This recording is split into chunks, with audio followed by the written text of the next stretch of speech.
Venezia rimane la provincia del Veneto con il maggior numero di reati denunciati. Secondo i dati forniti dal Dipartimento di Pubblica Sicurezza del Ministero dell'Interno, diffusi dal Sole 24 Ore, l'anno scorso sono stati denunciati 4.956 reati ogni 100.000 abitanti. Nonostante un calo delle denunce dell'8,6%, Venezia mantiene saldamente il primato in regione ed occupa il 16° posto a livello nazionale.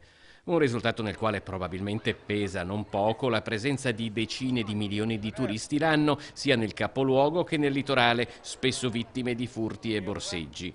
Ma proprio dal capoluogo arriva una lettura alternativa di questi dati. Per l'assessore alla sicurezza Giorgio Deste si tratta di numeri che vanno letti in termini positivi. Il fatto che si diano numeri così importanti ai dati rilevati è proprio in virtù alle operazioni di polizia che invece si sono svolte. Questo ha dato una forte spinta verso una volontà non solo politica ma proprio di senso civico nel voler risolvere problematiche del territorio molto importanti. Per quello che è di competenza del comune, Deste rivendica due provvedimenti importanti. Il primo rivolto soprattutto all'entroterra è l'unità cinofila antidroga della polizia locale. E questa ha avuto poi un'evoluzione e quindi da un'unità siamo passati a 3 e i risultati sono molto importanti, sono significativi e lo facciamo anche in diverse occasioni assieme alle altre forze dell'ordine. Il secondo, più rivolto al centro storico, è il nucleo antiborseggio. Con i nostri limiti naturalmente